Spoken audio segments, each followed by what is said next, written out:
Hi, and welcome to the Core Truth. I'm Peter Hernandez, your host, and today I've got my good friend Nadine Lewis, an attorney I love going to when I have difficult real estate questions, legal questions, and situations. She's such a go-to, and we often talk to each other and strategize with each other and just discuss what's happening in the legal side of real estate, because there is a legal side to real estate, and it's always good to have great representation. Nadine, welcome to the Core Truth. It's so great to have you. Thank you so much, Peter. It's good to see you. I feel like I haven't seen you since before COVID, except for all the classes we did during COVID together. It's true. And I think back to our good friend Kevin Krakauer that introduced us. And it's no doubt that you're a good person because Kevin's such a good person, and it's usually good people stick together. So, to kick off this call, we're going to talk about a lot of really interesting things today, and I want you to hang in to the end because we're going to go over the ULA tax, the mansion tax in LA, which is causing a lot of consternation with a lot of our luxury homeowners, and we're going to go over that a little bit. But we're going to talk about tenants, we're going to talk about copywriting, we're going to talk about keeping it confidential. We have a lot of great topics, so stick with us all the way through because it's going to be very, very interesting. But to begin, let's find out a little bit about Nadine, where she came from, why is she an authority in law and in real estate? Nadine, tell us a little bit about your background. So I became an attorney December 7th, 1995, when I was sworn into the California State Bar. And I practiced a lot of domestic violence and family law, which was very stressful for a young attorney. It was post Nicole Brown's murder was a hot topic. Restraining orders were very high, and it was very, very stressful. I became pregnant in 1996 and bought my first home in Pacific Palisades with a lovely agent, Adrian Berman, who worked for Fred Sands. And I cried through the escrow because I didn't want to go back to work. I was very, very, very pregnant. And she said I was the mayor of the Palisades because I love Pacific Palisades, where I lived for 28 years, and I should come sell real estate instead of being an attorney. Her husband was an attorney, so she knew how difficult litigating was. And I followed that advice, and I worked for Fred Sands. I was in the top 15% of agents with Fred Sands when Coldwell Banker acquired the company, and then I was in the top 12% of Coldwell Banker agents. And I really loved it. I sold 13 houses between Brentwood and Pacific Palisades. My first year, I won Rookie of the Year for the company. I was named Entrepreneur of the Year by Malibu magazine, not Malibu, Malibu newspaper, back then in 98 and or 99. So I have a lot of experience. You're not just a lawyer. I'm not just a real estate lawyer. And I also keep up. I always did, but in the post-COVID era, because most continuing legal education for me are now online, I could take anywhere from 3 to 6 hours of classes a week. I'm only required to do 11 a year, but I really do keep up on everything. I read the contracts every time there's an amendment. I read them. So I know what's happening. When you send me your contracts to review or you need an addendum written, I generally know what's going on in the field. And while a lot of attorneys can sometimes be transaction killers, I know how hard it is to get a listing, to get a buyer to want to buy a listing, and I work very hard to keep transactions together. So, You have a very, very balanced outlook too, because you've represented real estate brokerages and you've represented clients against real estate brokerages. So you understand both sides of the fence. Correct. Which I think makes you extra valuable. I don't know if you know this, but I grew up in the Palisades. We moved to the Palisades in 1954, if you can imagine. Pali High was a bunch of eucalyptus trees. It was a canyon filled with eucalyptus trees. There was nothing there. And I've watched the Palisades change over the years. And while it's become, I think, even better, I think it's maintained its original kind of vibe. It's a great place to live. Are you still there now? I'm not. I'm in the marina now. I'm so happy. I have a boat slip. No boats yet, just 5 kayaks. I call them my starter yachts. Although I think I found a nice trawler that I am about to do a survey on. So Great. That's great. Yeah, All right. So let's very kick nice. this conversation off. You wanted to start with photographers and copyrights. What are you seeing out there? So I've had a couple different agents come to me. When you hire a photographer, if there's not a contract, I want you to be very careful when they send you the photographs. If there's a link with some language, please read the language. So one of my agents who I love and adore uh, paid $800 for a listing for some photographs. There was no contract, no agreement, clicked on a link, downloaded the documents, listed the property. The client wanted to take it off the market for a brief time. The agent then relisted it, and it's just a lease. It wasn't even for sale. And he got a bill from the photographer for another $800. And the link, what the agent didn't read said, this is not a work for hire, and the photographer maintains the copyright. And anytime you use these photographs other than for the initial listing, including in your own promotions, you have to pay the fee again. Wow. Is that common? So it is not common. It's called, so generally when you hire a photographer, it's called a work for hire. And it would be the same if you hired someone to write copy for you. You're paying them to do a specific thing. It's not like it was, the Getty mansion and somehow it became sold and this, Getty photographer had taken all these fabulous photos and you use them, and clearly that's the photographer's copyright. Generally, when you hire a creative person to do something and you pay them, it's called a work for hire, and you as the person hiring the creative own the copyright. And this was very, very small print on a link. Me with my old eyes, unless I put my glasses on, probably would not have read it. And so I don't think that it's a big issue out there. I think that photographer was very short. Look, I support creative people, and I think everybody deserves to get paid for their work. And if you're okay with that as an agent, if you support creative people, and even if you put these photos up on your website, you're going to pay for them. So I think you need to make it clear in your discussions. You probably want to have something in writing before you get a link with fine print, and that agent really wanted to just go hire another photographer, but the seller really liked the photographs, so they were stuck paying that. Well, I don't know. There's another issue around this, though, Nadine, that I'm aware of too, is when other agents, like let's say that listing expires, then another agent picks up the listing and then they grab the photographs off the internet and they use them rather than getting their own photographer. Is that okay to do? Well, that's not okay in either situation, whether you own the copyright or the photographer does, because it's your work product, it's your copyrighted materials. Yeah. So you can't really do that. Correct. Okay. Let's go to topic number 2. What do you think about agents acting as property managers? So unfortunately, so I think it's so kind of agents, and I know we all want to be full service. I know that I do, and I had to learn as a young lawyer and when I was a young agent that we can't be all things to all people. And I know when you have a lease listing, you want to help and you want to be, the whole package. But in the post-COVID era, COVID, as everyone knows, I talked about it many times on a lot of the live classes during the beginning of COVID.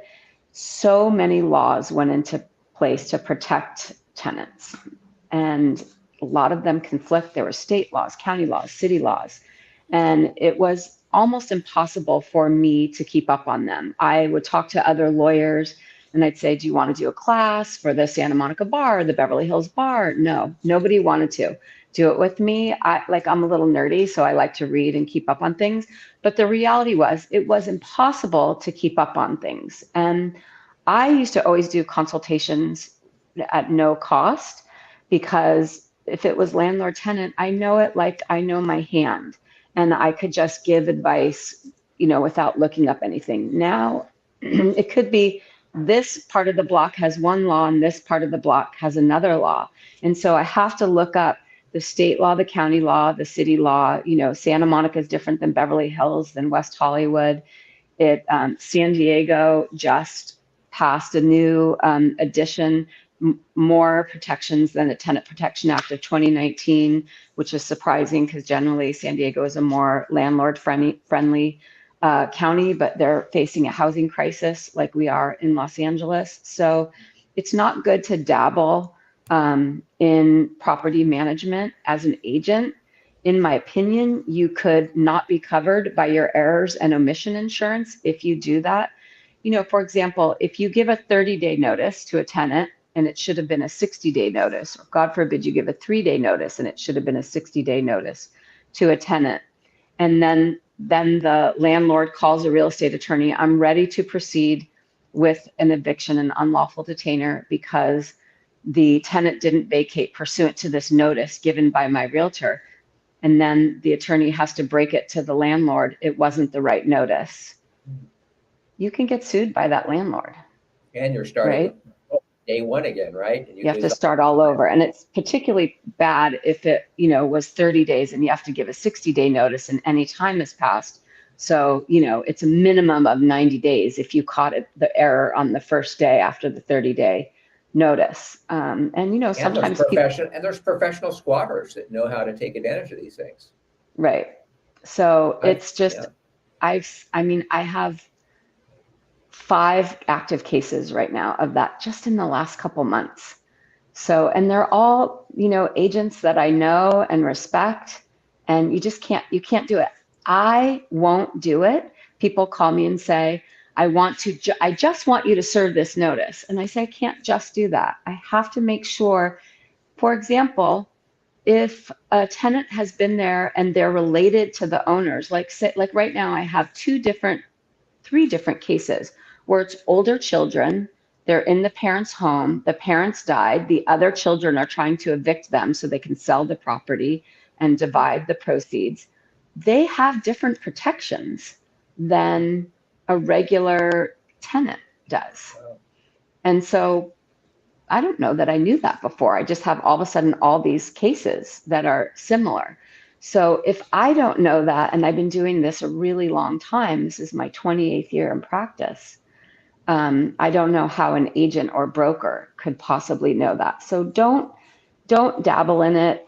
I don't know if your E&O will cover you, but sometimes those policies look for excuses, not for coverage. And then you have to hire a lawyer on your own and pay any damages on your own. And the legal fees in litigation will just kill you for a lease. It's not even. So your advice would be that, recommend that the landlord hire a professional property manager or get a good landlord tenant attorney to help them and correct. Work through them, not a real estate agent that just, our job is done once the lease is signed and the tenants moved in, it's done. We don't hand over keys. We don't, get painters to come. We don't pick up mail for people. We don't do any of that because then all of a sudden we start assuming this role and this responsibility as a property manager. You should always just recommend they get a property manager, a real one, a professional, or I think an attorney.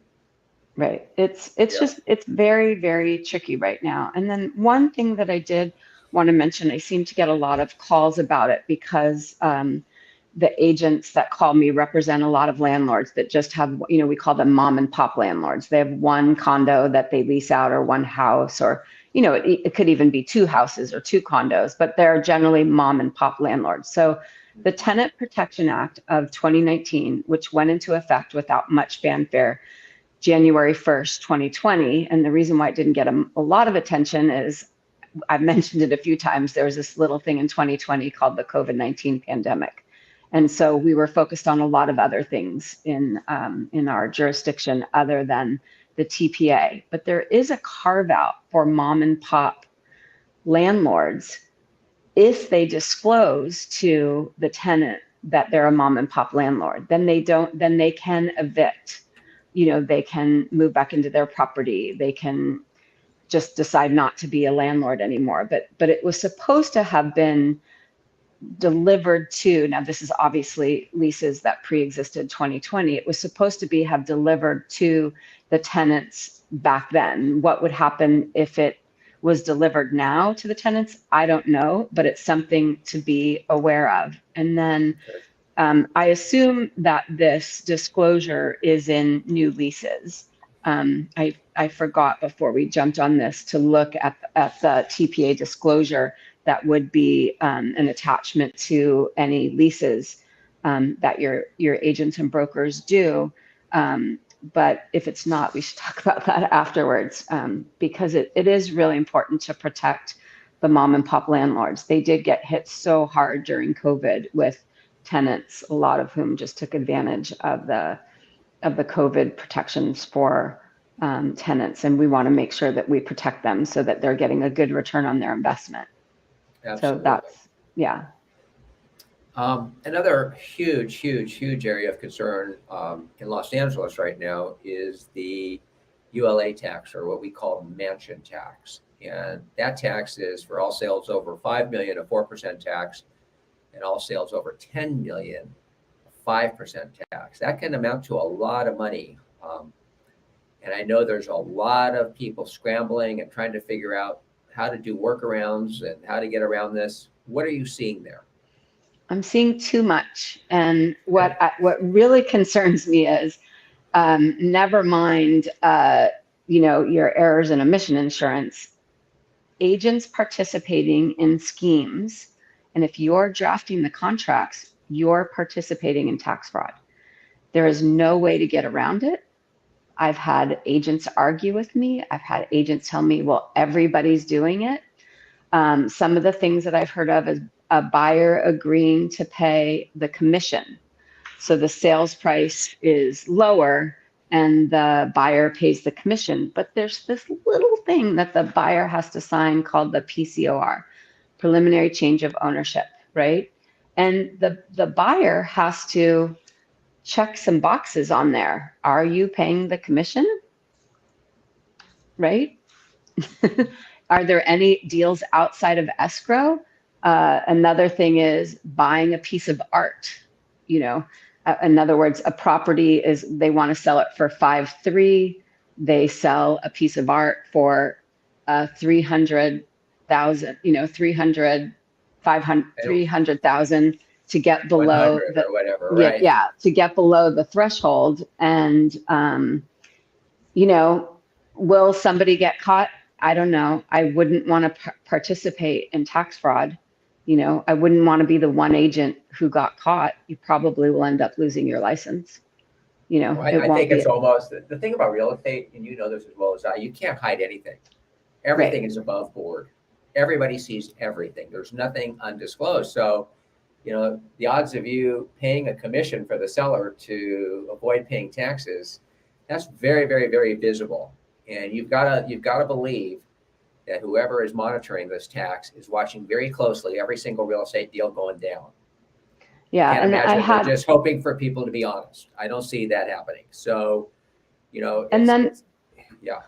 The PCOR is pretty important because it basically puts the buyer in trouble for something that isn't even benefiting the buyer. It's benefiting the seller. I mean, I suppose it benefits the buyer in that it gives them a somewhat lower property tax basis, but they're going, I talked to my title rep who I've worked with for many, many years about this a couple of weeks ago when I first contacted you, Peter, about, one of the transactions in one of your offices. And he said, the tax assessor reviews every single transaction. It's not like a random audit.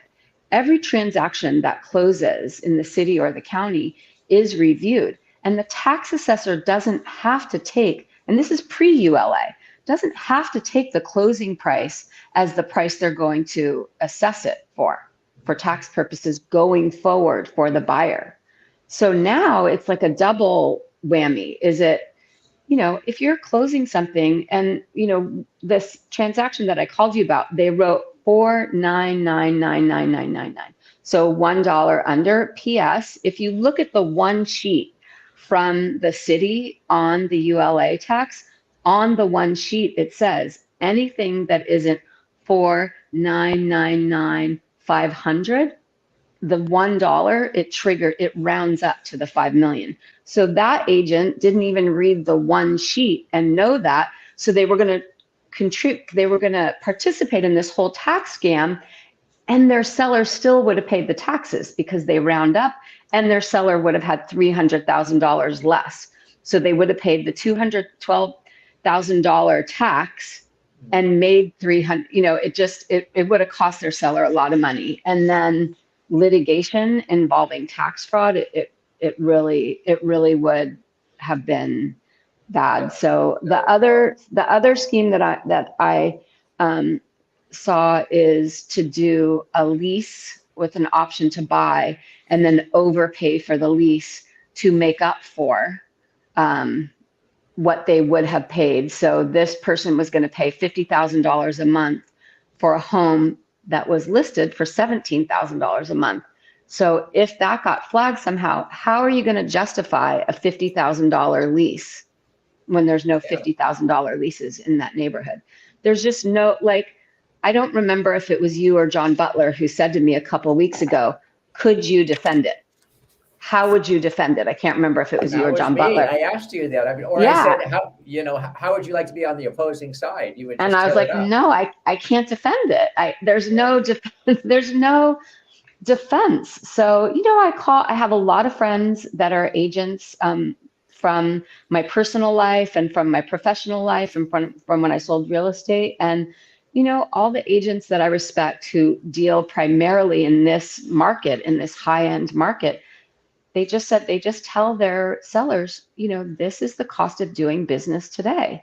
And I do know that the money is being held right now. I know only 2 houses sold over 5 million right when the tax went into effect. So it certainly didn't have the effect that they thought. I did read the lawsuits in prep for this call. And I think that the lawsuits are viable. They don't seem to be frivolous lawsuits. Everybody doesn't know what you're talking about, but there's a class action suit. There's 2 different ones. People that owns $5 million houses and above. And there's 2 of them where they're saying it's unconstitutional. What's correct? Okay. Correct. And I'm not sure. I'm not a constitutional lawyer, so I don't know that I could delve deeply into that.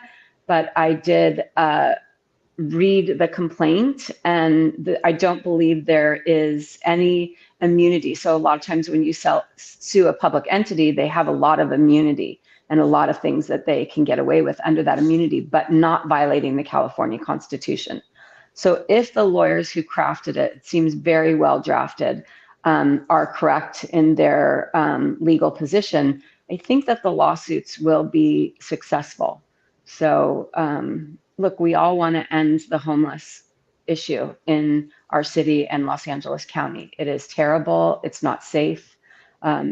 Walking around in some cities where there's a huge problem, it drives down property values. It's unsightly. It was very scary during the COVID pandemic. We weren't sure if that population would, exponentially increase the numbers in the pandemic.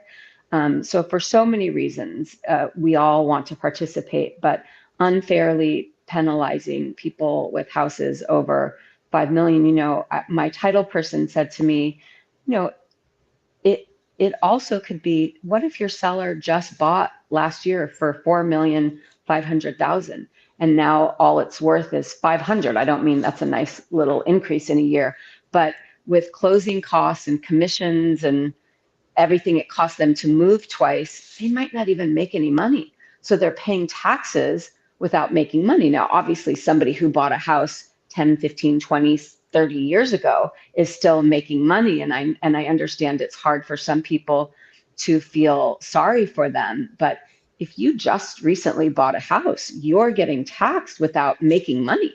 And that really isn't fair. And I didn't see that in any of the lawsuits. And that might be another kind of suit that you're being taxed since when do we have taxation without, income? That wouldn't be, I don't know, just doesn't seem fair to me. I can't disagree with you. So as a general rule, how can agents avoid the courtroom? What do you recommend they do during a deal?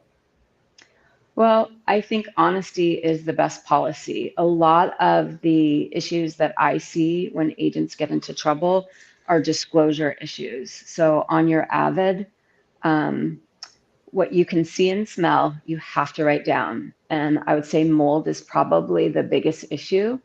Um, if you smell it, you better write it down. I know it might upset your seller if you write it down, but the mold issues, some of us live close to the ocean, and just there's no getting around some of these mold issues, even in new construction. So if you see it or smell it, write it down. That would be the biggest thing. Then if a seller discloses something to you and they say, but I don't want to tell, you have to immediately go to your manager. You just do. You want to get good sound advice about this. And then just as a strictly business standpoint, let your manager be the bad cop with your seller, so you can maintain you're the good cop and they're just following the rules. But you want to protect your seller. Sellers are often short-sighted.